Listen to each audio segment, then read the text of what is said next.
Shalom Bapak Ibu Saudara yang dikasihi Tuhan.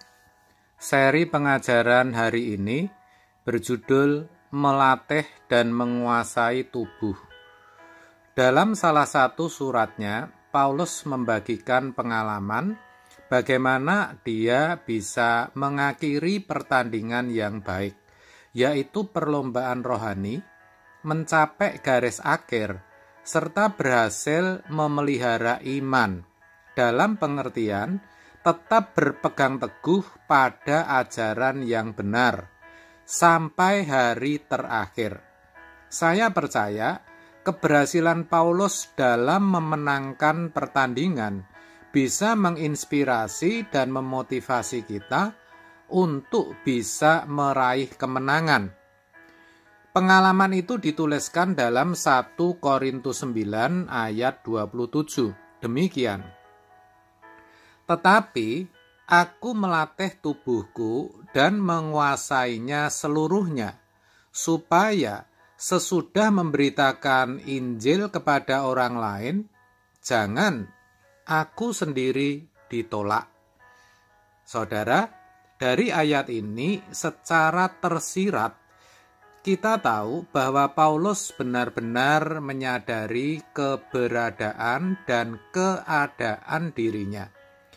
Paulus sadar bahwa dia ada dalam gelanggang pertandingan. Ia sadar bahwa dirinya adalah hamba Allah. Dirinya adalah pemberita kebenaran. Tidak hanya itu, ia juga sadar bahwa sebagai pemberita kebenaran bukan berarti suatu kepastian akan diterima oleh Allah. Ia tahu bahwa Allah itu tidak pandang bulu. Siapapun yang tidak melakukan kehendaknya pasti akan ditolak. Pasti. Dan dia tidak mau kalau sampai kelak ia ditolak. Atas dasar itulah ia melatih dan menguasai tubuhnya secara menyeluruh agar ia benar-benar bisa berkeadaan berkenan di hadapan Bapa, bisa diterima Bapa kelak. Ia selalu berjuang agar bisa memiliki ketepatan dengan pikiran dan perasaan Allah. Terkait akan hal itu, ia mengatakan dalam 2 Korintus 5 ayat 9-10, demikian.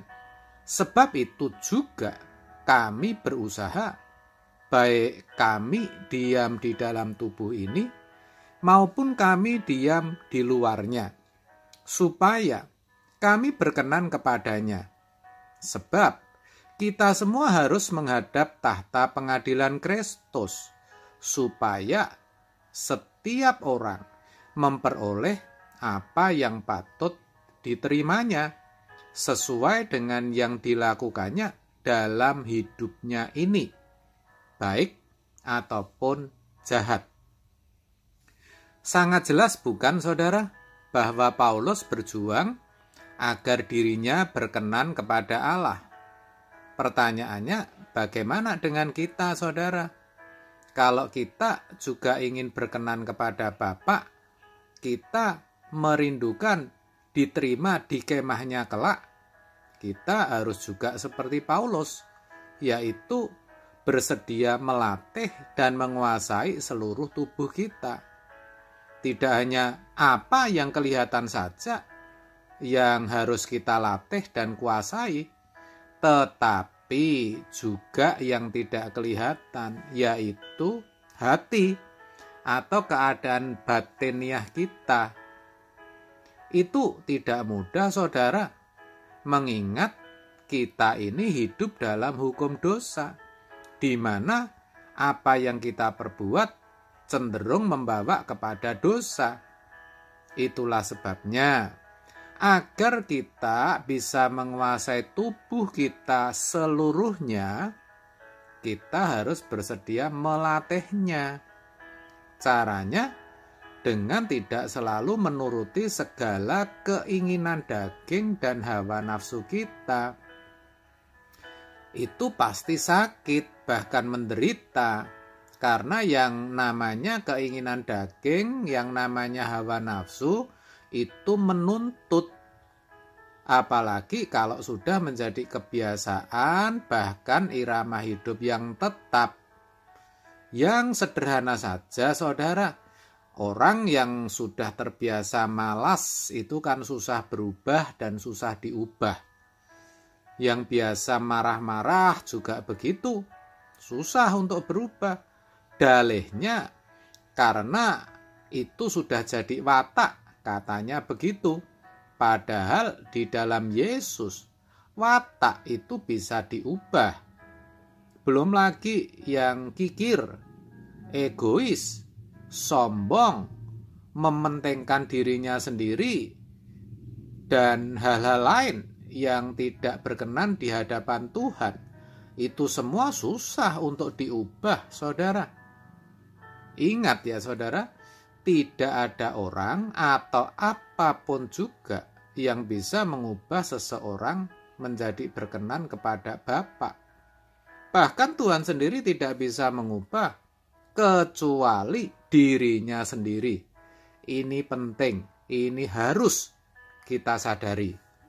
Itulah sebabnya kita harus mau melatihnya, meskipun berat, sakit, tetapi ya harus, saudara.